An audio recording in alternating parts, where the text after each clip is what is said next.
Well, so here we are, I guess. This is kind of interesting because never really did one of these before. One of these. I say that like I'm so famous or something. But so this will be for Unit 9, mostly Lesson 1 because he said that's what our test is going to be over. Just a few practice problems, I guess. We'll go through a few. Hopefully that this will stay. I'm hoping and praying. Okay, so simplifying simple rational expressions here. So immediately we have one. I don't know, hopefully that you'll be able to see, but the practice problem that we have for now is x squared plus x minus 6 over x squared minus 2x minus 15. So first things first here, you're going to use that AC grouping method, or I've heard some people call it the diamond method. I didn't know that that's what some people called it now. But obviously, use your good old X or diamond method, whatever you want to call it. And it's your A times your C. So you have negative 6 up here. And then your B, which is just 1. And from there, you're just going to figure out two numbers that go together to add to your B, but multiply together to get your A, or your A times your C. And so then those are your factors. That's what you're gonna replace up here. So you're gonna have x plus 3 times x minus 2. And so then that's what your top is up there. And then you're gonna do the same thing on bottom. Just gonna do negative 15 and then negative 2 on bottom. And then you're gonna have, what is that? Negative 5 and 3, right? And so then those are just going to go on the bottom. So it's x minus 5 times, what is that? X plus 3? X plus 3, right? And so then from there, you're going to go through and cancel things out. So those two are the same, so they can cancel out. So then your new answer becomes x minus 2 over x minus 5. So that's your answer, just like that. But then you also have your domain restrictions, and all your domain restrictions is whatever numbers are on bottom here, and then whatever you canceled out. So because we canceled out a x plus 3, it's one of your domain restrictions is going to be a negative 3 and then a positive 5. And that's how you do that first one. Alright, so problem 2, we are multiplying fractions now instead of simplifying them. And kind of going to start out with the same thing here, is you're going to make this into your factored equation, or factors. So this one is negative 14, because you have your negative 14 times 1. And then your B is negative 5. And so that one's just negative 7 and 2. Add together to equal negative 5, but multiply together to get negative 14. So then you're going to have x, and then because you're multiplying fractions, you just do top times top and then bottom times bottom. So you can just connect that line, and then it's just going to be the two things times each other. So you can just have x times x minus 7 and x plus 2, just like that. So then that's your top part. And then you can't simplify anything down here, so you're just going to have x times x plus 2. And so then from here, it's really, you're going to cancel these two out because they're the same. And then you can cancel these two out because they're the same. So then that leaves you with just x minus 7.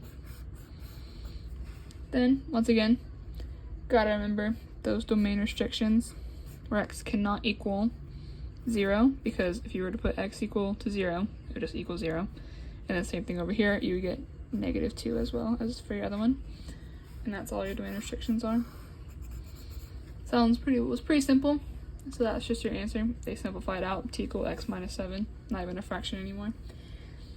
And so you're done from there once you have your domain restrictions and then your simplified expression. Okay. Practice problem number 3 now. So once again, multiplying fractions, just simple. Connect your two fractions like that.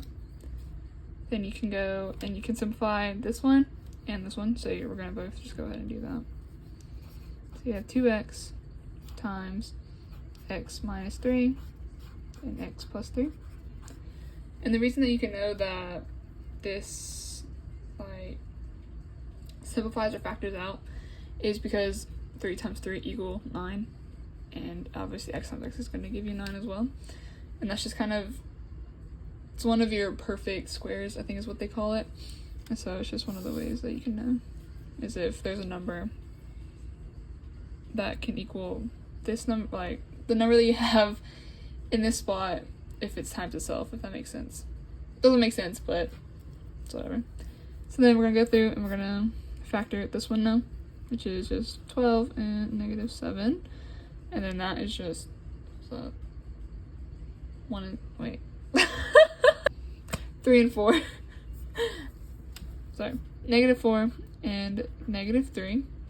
So you're gonna have x minus 4 and x minus 3 with your 6x squared up there. And then from there, once again, you can start crossing things off, which x minus 3 can go away. And that leaves you with, over here, 2x, x plus 3, over 6x squared, x minus 4. So that is not your answer, your final answer actually. From there, you're gonna want to try and factor out this 6x squared over here, because there is a very big probability that it'll cancel out with this one up here. And in this case, it does. So you can factor out a 2x over here. So once again, still gonna have 2x for now, and an x plus 3. And then factoring out a 2x will give you, factoring out a 2x out of 6x squared will give you 3x times x minus 4. So I'm actually running out of storage as I do this, but it's okay. So now that we have your x minus 4 and such right here, they cancel out like that. And so then from there we can go, and it just equals x plus 3 over 3x times x minus 4. And I wrote down up here because this is how it wanted. Okay, so it wanted it in this form up here. Some of the practice problems will require, like, or if you take your test, it'll require it be in different forms and such. So x plus 3, so a would be 3, your b would be also be 3, funnily enough, and then your c would be negative 4. And then, once again, domain restrictions. If you were to set 2x equal to 0, it would just be 0. So 0 is one of them, and then you cancel it out a 3 up here. And then, don't forget, here as well, you have your x minus 4. If you set that equal to 0, you would get 4. So these would be your domain restrictions as well. And then this would be your, that was a really bad box, but whatever. These would be your equation that you would have to put in. Okay, so question or example 4, whatever. Basically, kind of going to start off the same way. You're going to start out by making this and this into their factored forms. So 5x squared over, you have your diamond over here. So then you have negative 36 and negative 5. And so then you would need to find a number that would give you the same thing how we've been doing, or how you've been doing it, which is just negative 9 and 4. Alright, so then from there, you would have x minus 9, x plus 4 underneath right here, and then over here you have your x minus 4 and x plus 4, because this is one of your perfect squares once again, so you can have x minus 4 and x plus 4. And then multiplying, or division, is the same thing as multiplying by the reciprocal, which is just flipping them. So then over here you can have your 5x squared over whatever, and then connecting your lines here, and then you would move these to the top over here, so x minus 4 and x plus 4. And then from there you can cancel out your x plus 4s because they're both the same. So then you'd be left with, oh, hold up. You'd be left with your 5x squared times x minus 4 over 10x, and your x minus 9, just like that.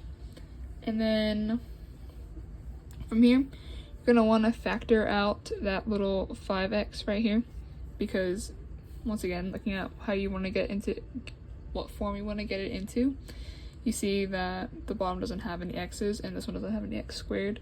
So obviously you're going to have to cancel some things out, and just basic simplifying them will get you to cancel them out and such.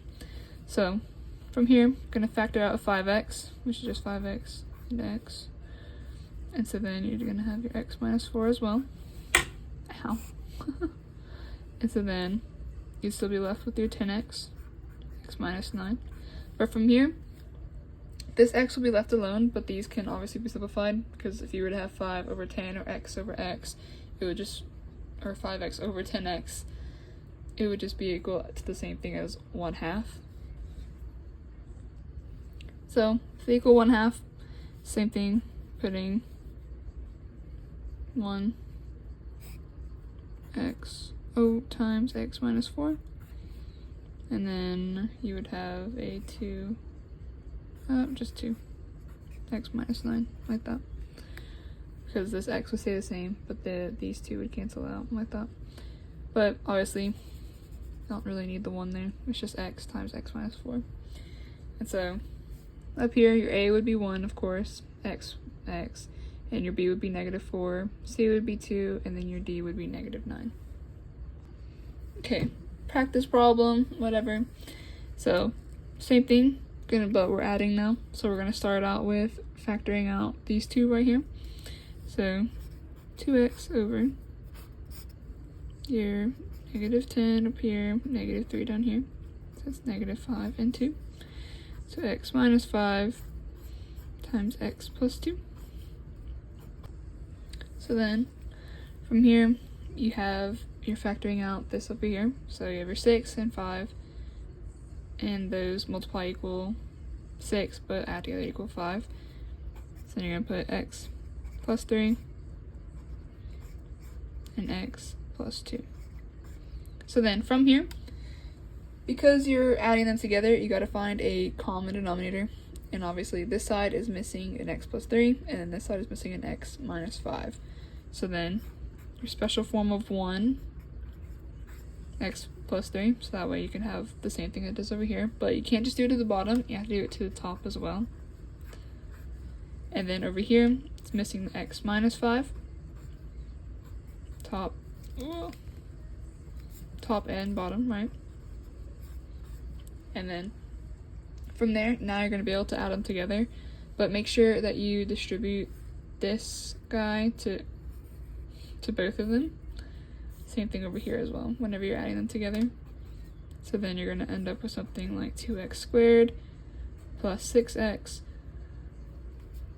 plus 6x minus 30.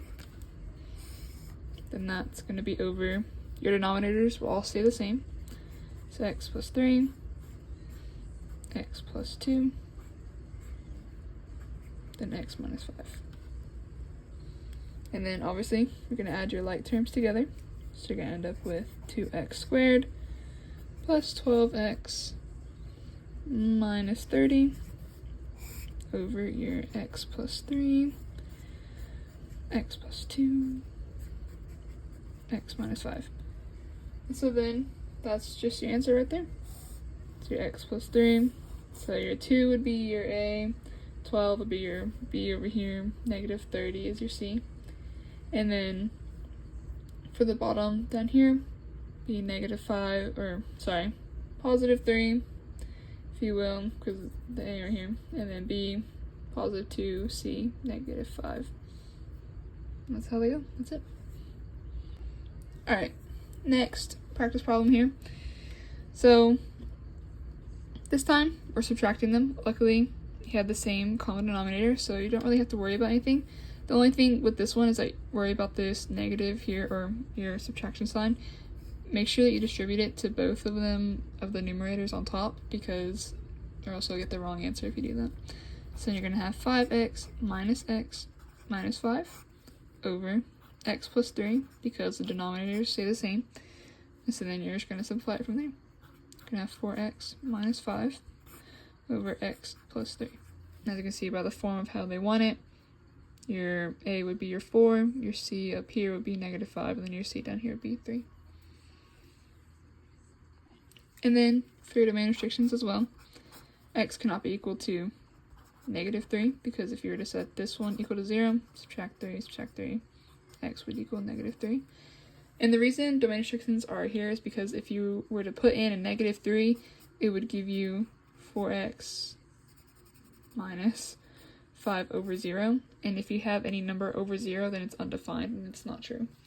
So it's not possible to have a number over 0, and that's why they make you have domain restrictions such as this. Alright, last little problem here. So one of your more complex, we have a fraction on top and then 2 fractions on bottom. So make sure you always start with the bottom or whichever ones have multiple fractions. And so you're going to condense these down to 1 fraction. And so you're going to start out with this one. This is a perfect square, so we're going to go ahead and just make it or factor it out. So be right at the top because that just stays the same for now. X minus 6 minus, remember this minus, subtracting and adding, you're going to have to find a least common denominator. So you're going to have 4 over x plus 6 and x minus 6. And so because the side is missing an x plus 6, you're going to multiply it by that special form of 1. So then you're going to have something over here, have that. And then from here you can go ahead and start subtracting things now. Make sure to distribute that negative there, but opt for and distributing this 4 to both of these. So you're going to have 4x plus 24 minus 4 over x plus 6 times x minus 6. And then, obviously, simplify here. So you have 2 over x plus 6 over 4x plus 20 over its common denominator of x plus 6 and x minus 6. So from here, you can now do a flip, so you can multiply these two together now. And so that'll look something like, let me do this. So then you're going to have 2 over x plus 6 multiplied by x plus 6 times x minus 6 over 4x plus 20, just like that. And then, like we did with the other ones, where you multiply, we can just connect that line together, because that's all it is, really. And then you can start canceling things out. So x plus 6 cancel out. So then you're left with 2 times x minus 6 over 4x plus 20. Remember, always try and factor out your denominator here if you can. And so with this one you can factor out a 2. And so you're going to have 2 over x minus 6. And then once you factor out that 2, you're going to be left with 2 times 2x plus 10. And then that way those can cancel out. So then you're left with something like x minus 6 over 2x plus 10. So then that would be your final answer there.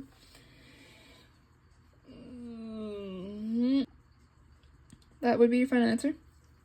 But you can leave it like that. But some answers will require you to have your form in a certain way. So in order to fix it, to make it look like that, because obviously there's not just an x in front of it right there, just factor out a 2 again, because it can be factored out again. So just be x minus 6 over 2 times x plus 5. So in this case, your a up here would be negative 6, b would be 2, c would be 5. And then domain restrictions would be what you canceled out here, which was negative 6, was one of them. And then over here, you have a negative 5 going on right here. And then your final one would also be a positive 6, because in your denominators up here, you had your negative 6 over here, and then your positive 6 if you were to equal them to 0. You cannot forget, whenever you're doing domain restrictions, about what your original equation looked like, because that's also how you can find your other domain restrictions as well. not just based off your final answer. So then, that's not your final answer. This will be your final answer here, and then these would be your domain restrictions right here. So that's pretty much it, hopefully, for the very 2 or 3 people who actually wanted this little tutoring session, if you will. It helped at least some, but, you know. Well, good luck on all of the tests that we have going on this week. So, hopefully, that'll help at least some, you know? Good luck to all.